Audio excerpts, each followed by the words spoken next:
Dia 21. Os resultados do discipulado. O resultado do discipulado é a maturidade espiritual, mas para isso exige-se uma atitude certa, tanto do discípulo como do discipulador. Nosso alvo é reproduzir líderes maduros e não estabelecer crianças na fé ocupando posição de líderes. O discipulado tem um poder tremendo de levar as pessoas a desenvolverem sua vida espiritual. Quando ele acontece de maneira viva e eficaz, tem o poder de marcar a vida das pessoas. O discipulador é como um pai e uma mãe espiritual. Ninguém se livra de pai e mãe. Eles ficam dentro de nós para sempre. O que o discipulado gera no discípulo? Número 1. Desperta a fé do discípulo. Muitas vezes a fé do líder ainda é uma fé latente, que não se manifestou ainda de forma expressiva na sua liderança. Vemos isso na vida do profeta Eliseu. Quando ele recebeu a capa de Elias, a primeira coisa que fez foi chamar pelo Deus de Elias. Ele viu Deus usando Elias e isso despertou sua fé para realizar muito mais depois.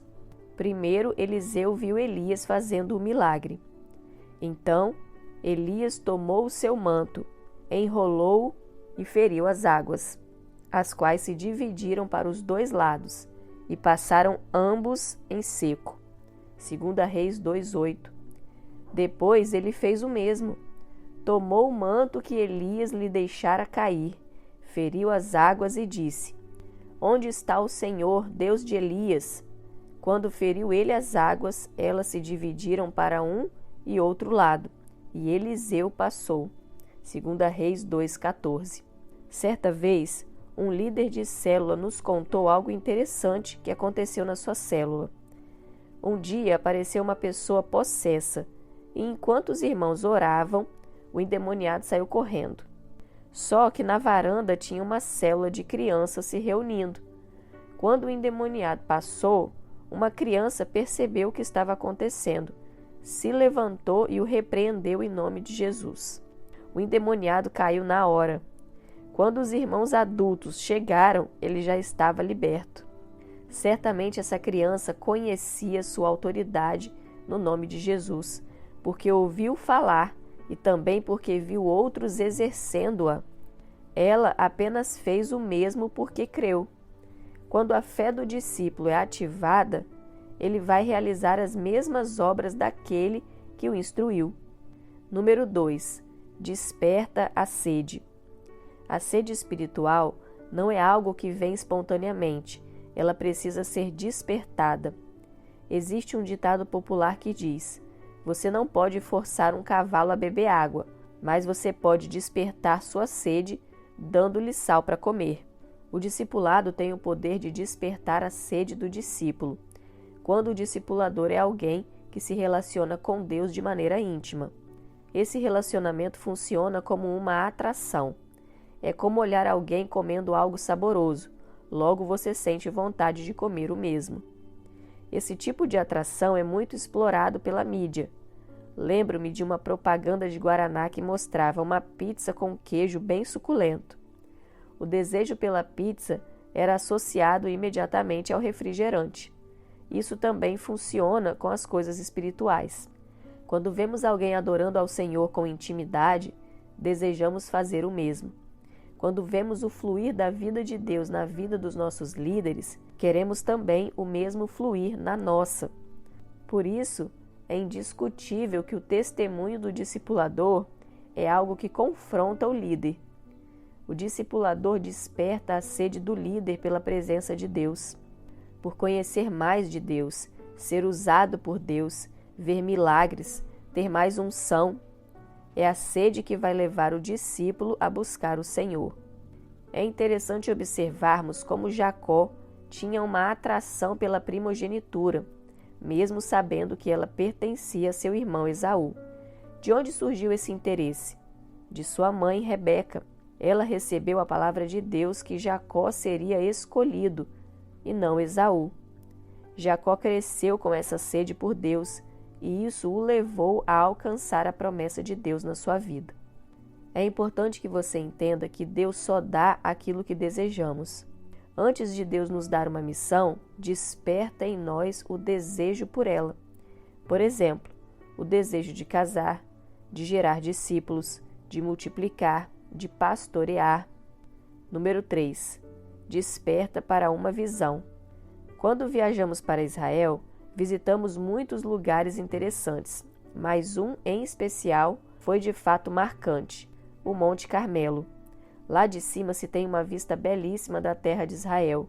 É de lá também que se pode avistar todo o vale do Armagedon.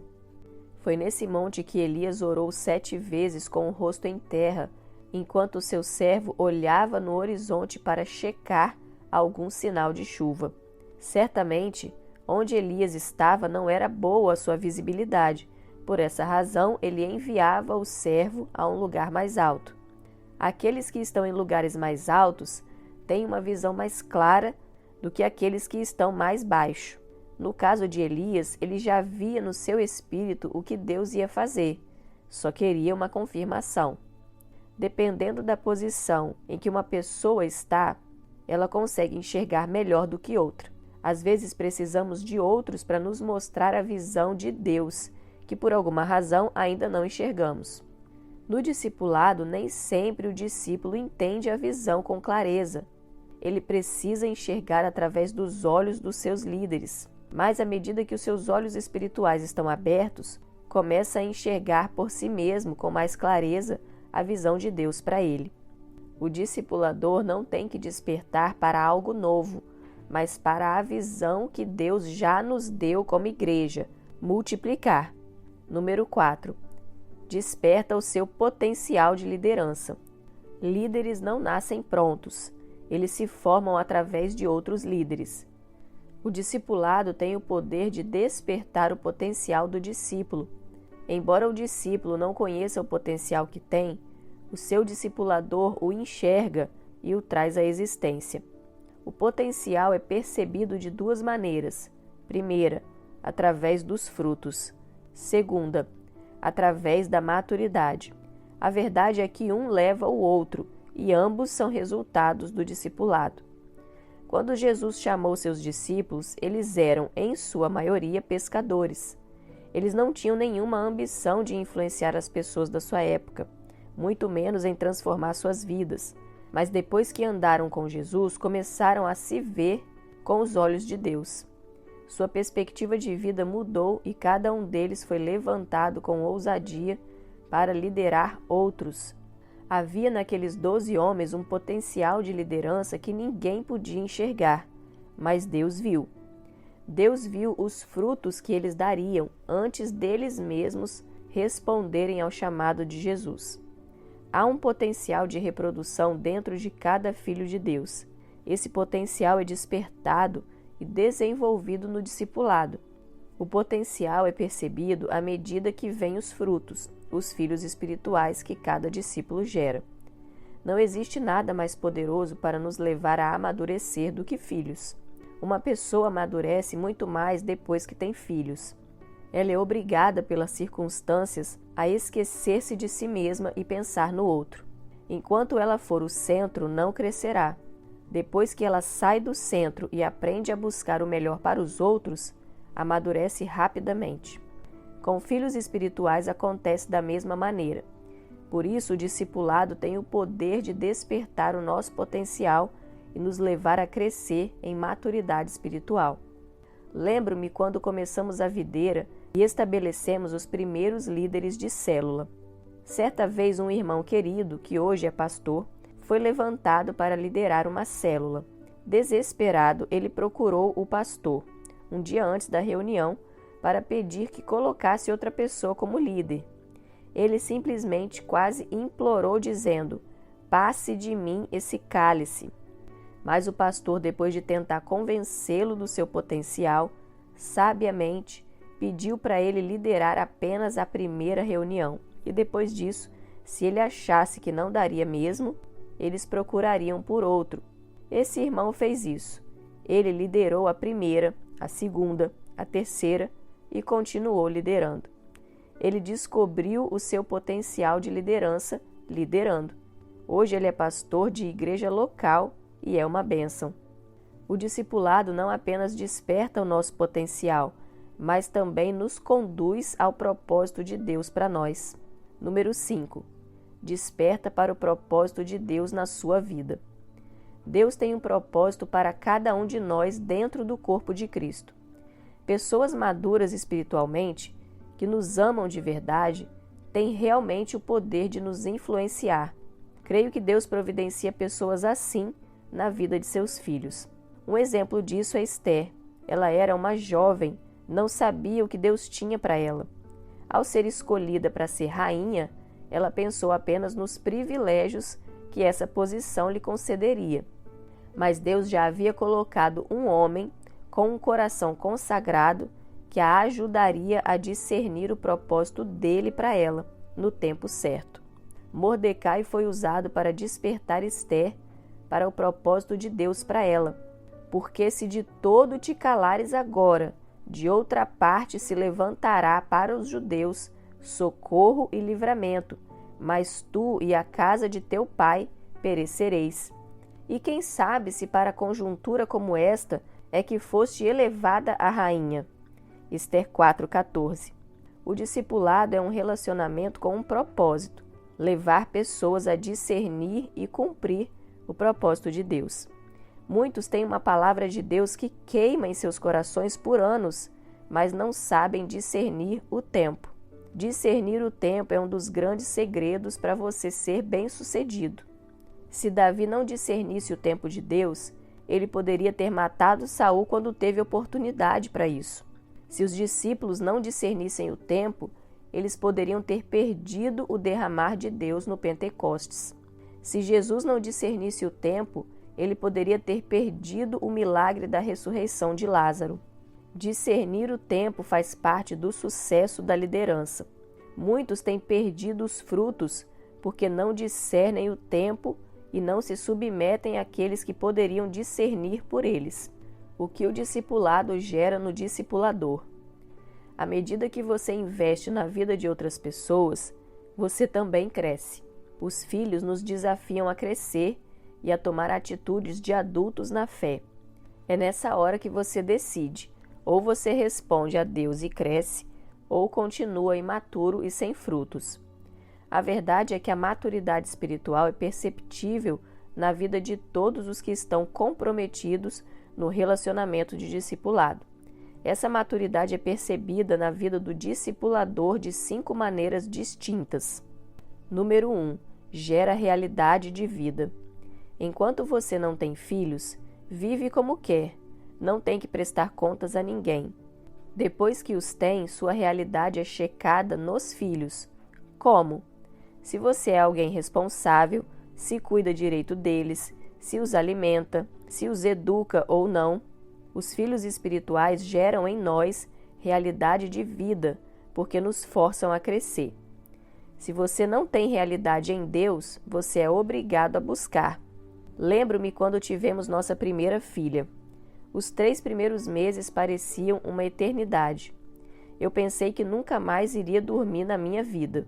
Meu maior desejo naqueles dias era poder dormir uma noite inteira, 8 horas seguidas. Enquanto não tínhamos filhos, eu dormia o quanto queria. Mas veja, se eu continuasse a fazer isso depois que a minha filha nasceu, eu seria irresponsável, pois ela dependia de mim. Seu filho espiritual é seu espelho. Se antes você vivia de aparência, agora seu filho mostrará quem realmente você é. Um exemplo prático é a frequência aos cultos no domingo. O fato de você ter que formar esse hábito nos seus líderes força você a dar o exemplo. Quando você se compromete a ir aos cultos semanalmente, você cresce na vida espiritual, porque é alimentado no seu espírito. Áreas da sua vida que não tinham realidade espiritual passam a ter porque você investe nelas. O fato de ter que prestar contas a alguém leva as pessoas a crescerem espiritualmente. Número 2. Gera quebrantamento. Os relacionamentos são as lixas que Deus usa para nos afinar. Quando falamos em investir em potencial, tudo parece tão bom e interessante, Mas quando somos obrigados a nos relacionar com pessoas difíceis ou muito diferentes de nós, acabamos crescendo mais, porque somos desafiados a praticar o fruto do Espírito. Mas o fruto do Espírito é amor, alegria, paz, longanimidade, benignidade, bondade, fidelidade, mansidão, domínio próprio. Gálatas 5:22. Só podemos praticar o fruto do Espírito quando vencemos a carne. São aqueles momentos em que você tem que se submeter, quando na verdade você queria mesmo era chutar o balde. Mas é assim que amadurecemos em Deus. No primeiro retiro de discipulado que eu fui, Deus começou a me ensinar algumas lições preciosas. No primeiro dia, logo pela manhã, o pastor disse para cada um fazer seu devocional separadamente, antes do café. Naquele dia eu me prostrei diante de Deus, chorei na sua presença, estava me sentindo tão quebrantada e com forte desejo de conhecer mais de Deus. Então eu orei e pedi ao Senhor que me ensinasse a ser humilde, pois eu queria crescer. Mas eu não imaginava que Deus iria responder tão rápido à minha oração. Logo que voltei do meu devocional, antes de entrar no refeitório para tomar meu precioso café da manhã, minha discipuladora veio com um balde e uma vassoura e disse que eu tinha sido escalada sozinha para lavar 5 banheiros femininos e que eu deveria ir imediatamente. Eu olhei para ela, respirei fundo, de repente começou a subir aquela vontade de retrucar e dizer um não bem alto. Mas na hora, eu me lembrei da minha oração. Quase que eu chutei literalmente o balde, mas fiz o que tinha que fazer. Enquanto eu lavava o banheiro e fazia vômito, pois alguns estavam em péssimas condições, o Espírito de Deus falava comigo, e depois eu fui tremendamente abençoada naquele retiro. Ora, se dependesse de mim, eu jamais escolheria essas circunstâncias para crescer. Mas, graças a Deus, não depende de nós. Deus sabe muito bem como nos quebrantar e Ele usa os relacionamentos dentro do discipulado para isso. Nós só precisamos responder. O quebrantamento vem quando você tem que reconhecer que você não é tão maravilhoso quanto pensava que fosse. É quando você vê outros líderes crescendo, multiplicando suas células, testemunhando coisas tremendas que Deus fez e você está passando por aquela sequidão, quando não vê nada acontecendo, só líderes desistindo, pessoas problemáticas e os alvos longe de serem alcançados. Aí você busca o Senhor e clama por um milagre. Sem esses desafios do discipulado, dificilmente alguém é quebrantado. Quebrantamento é quando você reconhece a sua impotência em produzir resultados. É você ter que encarar os irmãos quando tem vontade de esconder o rosto. É ter que perseverar na liderança quando tem vontade de largar tudo. É perseverar no meio da tribulação, ter uma palavra de Deus para os irmãos em tempos de aridez, reconhecer suas fraquezas, sacrificar a carne, sofrer a perda, sofrer a vergonha. É crer que Deus fará sair água da rocha. Isso é quebrantamento. Número 3. Desenvolve a sua liderança. No discipulado, você desenvolve a capacidade de organizar, de liderar pessoas, de levá-las a funcionar na sua função. Os desafios têm o poder de despertar seu potencial de liderança. O discipulador é desafiado a fazer coisas que nunca fez, como, por exemplo, pregar, fazer um velório, aconselhar um casal que quer se separar, ajudar um pai desesperado com um filho doente, além do lado natural da liderança, como organizar uma festa, levantar dinheiro para comprar uma cesta básica, mobilizar pessoas para um grande evento evangelístico. Tudo isso força a pessoa a ter iniciativa e procurar soluções. Por isso, sua liderança se desenvolve. Há um ditado que diz: nada deveria ser feito pela primeira vez, porque nem sempre acertamos na primeira vez. Na liderança, isso é um fato. Liderar é também levar outros a fazer o que precisa ser feito. Além de desenvolver o seu próprio potencial, o discipulador também leva outros a fazer o mesmo, o que não é fácil. Uma das coisas mais difíceis da liderança é saber delegar, mas todo líder precisa aprender, pois o líder bem-sucedido é aquele que alcança bons resultados através do trabalho de outros. Número 4. Leva a ser cheio do Espírito. É ilusão achar que podemos nos encher do Espírito sozinhos ou viver desconectados dos nossos irmãos. O encher-se do Espírito tem tudo a ver com relacionamento. Mas enchei-vos do Espírito, falando entre vós, sujeitando-vos uns aos outros. Efésios 5,19. Os relacionamentos nos forçam a crescer em Deus. Quando alguém está numa posição de liderança, procura dar o exemplo. Os filhos se preocupam mais em respeitar os pais, as mulheres procuram a ser mais submissas a seus maridos para dar bons testemunhos. Os homens se dispõem mais ao quebrantamento. Quando há essa disposição em ceder e vencer a carne, damos lugar ao Espírito, por isso nos enchemos mais facilmente. Alguém que anda sozinho e não dá satisfação a ninguém não tem esse tipo de preocupação, por isso corre o risco de se encher menos. Um bom discipulador ajuda muito o seu líder a crescer, quando o ensina a se submeter, dando-lhe o exemplo.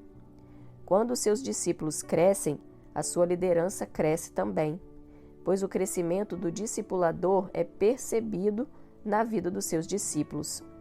A Bíblia diz que a criança entregue a si mesma envergonha a sua mãe. Esse mesmo princípio se aplica aos discípulos. Um discípulo que se comporta mal envergonha o seu discipulador. Por outro lado, aquele que tem bom testemunho e bons frutos honra o seu discipulador. Número 5. Leva-o à multiplicação. A maneira de nos multiplicarmos é através do discipulado. Só pode gerar discípulo quem é discípulo. O crescimento do discipulador é visto através de seus frutos, quando ele levanta discípulos de acordo com o seu DNA, ou seja, líderes levantam outros líderes, discipuladores transformam líderes em discipuladores, pastores geram outros pastores. A multiplicação é a prova da aprovação. É por onde vem o reconhecimento. Tiago diz que é pelas obras que você prova sua fé. Mas alguém dirá: tu tens fé e eu tenho obras. Mostra-me essa sua fé sem obras, e eu, com as obras, te mostrarei a minha fé. Tiago 2,18. Certa vez um mestre queria ensinar uma lição ao seu discípulo e o levou a um rio. Pediu-o para se abaixar e pegou sua cabeça e enfiou dentro d'água, segurando-a por alguns minutos. Quando o discípulo já estava se debatendo, ele retirou sua cabeça para fora da água e lhe perguntou: o que você desejou mais do que tudo enquanto estava debaixo da água? Ele logo respondeu: é lógico. O mestre então lhe ensinou uma das lições mais importantes de toda a sua vida, dizendo: quando você desejar o Senhor da mesma maneira que você desejou respirar enquanto estava debaixo da água, então você poderá ser realmente um discípulo. Essa é uma verdade tremenda. Você só alcançará em Deus aquilo que buscar de todo o seu coração. Ame ao Senhor de todo o seu coração, de toda a alma, com toda a sua força. Alguns querem estar no discipulado, mas não querem pagar o preço por ele. O propósito do discipulado é dar frutos. Frutos têm preço. Há muito tempo nós tínhamos em nossa casa um quadro com a seguinte frase: terei tudo de Deus quando Ele tiver tudo de mim. Embora não tenhamos mais o quadro, a lição permanece dentro de nós. É por isso que temos alcançado os frutos que Deus tem nos dado, porque descobrimos o segredo, uma fome e uma sede insaciável pelo Senhor. Guarde no seu coração cada um dos princípios compartilhados nesse livro. Eles não foram tirados de algum manual, mas de experiências ao longo de muitos anos. Hoje nós temos como igreja uma oportunidade única de gerar e multiplicar discípulos de Jesus. Tudo está à nossa disposição para cumprir esse chamado. Não perca tempo com banalidades na vida cristã. Responda a esse chamado e lembre-se: um dia todos nós estaremos diante do Senhor e os nossos frutos falarão a nosso respeito. Mas aquele a quem muito foi dado, muito lhe será exigido, e aquele a quem muito se confia, muito mais lhe pedirão. Lucas 12, 48.